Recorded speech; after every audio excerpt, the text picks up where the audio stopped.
that allowed for individuals to feel as if it's okay to spout racial hatred, individuals who feel it's okay to hold up Nazism in a way in which they murdered a woman this week. It wasn't an African-American woman, it was a white woman who was simply saying that all citizens of this country should be treated with respect and racial hatred should not be tolerated.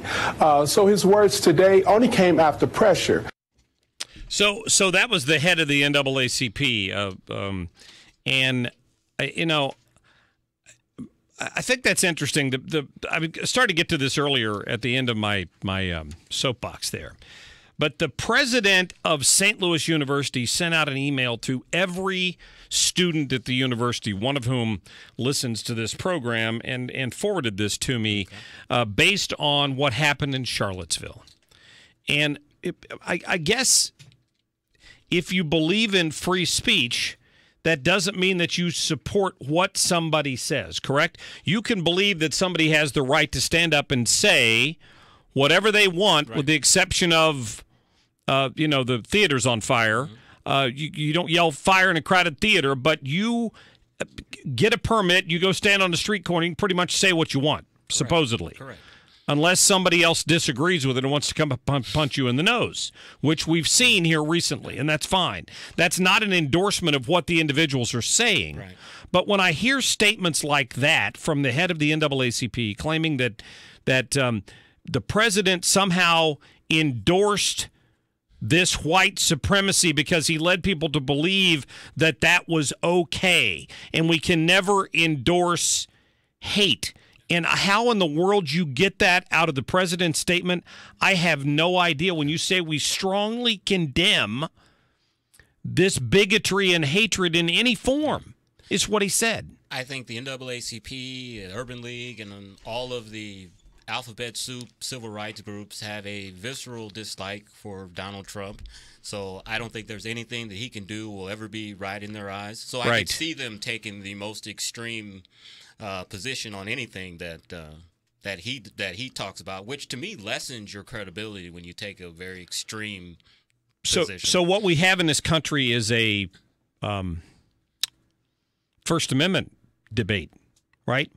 If somebody from radical Islam wants to file for a permit to have a march in downtown St. Louis, can the city deny them that permit, or they probably wouldn't for political correct reasons? I think that, but they could deny them based on public safety. I don't know. If the Klan, like Charlottesville, approved the permit for this group to march, so the group had the right to be there, right, and another group came in that didn't feel like they had a right to speak. Now, I'm not supporting what they're saying, but there's a First Amendment question here. So the president of St. Louis University sent out this letter asking people to stand up and speak against what happened in Charlottesville, to make sure that people can't talk about hate, that they can't address hate speech. So he wants people to stand up and join him in standing firm against any phobia or ism that promotes hatred or division, and St. Louis University is not going to stand for it, and they shouldn't stand for it. But where do you draw that line? I mean, ultimately who gets to decide where free speech ends? I think it ultimately, when it comes to two volatile groups and you have the potential for violence, I think your free speech can be curtailed, as I said, if they believe that there's a public safety issue. I mean, one of the big things with this thing in Charlottesville are people saying that the police dropped the ball, that they basically sat back and watched these groups battle each other. Right. I think we're probably going to have some lawsuits, and I think the police department is culpable. You know, if you're going to have neo-Nazis and these types of groups against somebody that's the total opposite, and you have a emotional issue like Confederate soldier statues, that the police should be armed and ready for any potential conflict. They let it happen. Yeah. They kind of stood back. Now, I don't know if that was the mayor acting at Governor McAuliffe's request or what, but it's almost like they wanted to see what was going to happen, and they kind of stood on the fringes, because if not, a lot more people should have been in custody when the melee was over. 2 hours before the kid drove his car. And I call him a kid because he's 20, but he's a grown man. He's responsible for his actions, and he's a murderer. So when protesters are showing up to an event wearing the same type of gear you wear as a police officer, that should be a big heads up. They had riot gear on showing up for this protest. That should have been a big red flag that, hey, we better stay vigilant and watch this situation so that it doesn't get out of hand. Yeah. Well, when I read a letter like the one that the president of St. Louis University put out there, this Fred Pastello, it's almost like it gets me back to the left's definition of tolerance.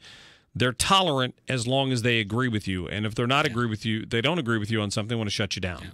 Yeah. And Bill O'Reilly is a great example of that, and they tried it against Sean Hannity, and they don't like what people on the right side of the political spectrum have to say, and therefore they think they could link anybody who's on the right of center with groups like the neo-Nazis or whatever, and there's just no connection there. There's no connection to Donald Trump. Now, we got a couple minutes left. Have you given some thought to my question? There's 3 reasons, and I'm going to put them in chronological order for you, and I'm going to put on my glasses so that I can see. Professor Arps. This is the reason why that African Americans think that Donald Trump is a racist. One, do you remember in the early 70s when him and his father owned a bunch of rental properties, and they were sued by the United States government for housing discrimination and lost the suit.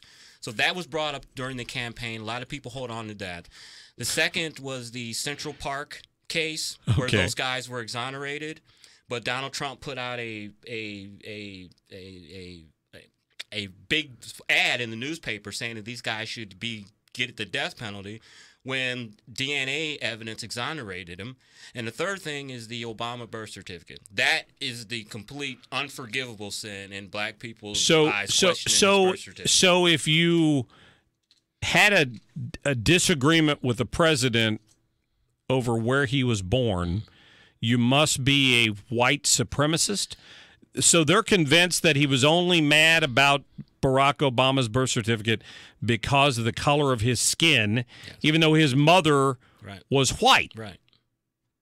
I think the example that people use is no other president, 43 presidents before him, ever had their place of birth questioned before. And I think that's part of the reason why people think that he was kind of singled out because of his skin color.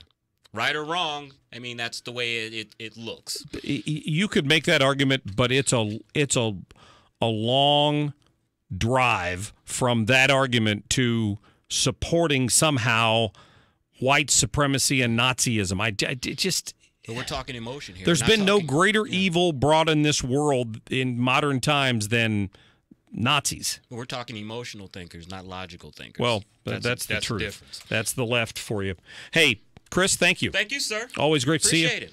And thanks for filling in tomorrow. Yes. I appreciate that when I have to drive my child back to school and the political correctness that he faces. You shouldn't have said that. I tell everybody you're on assignment.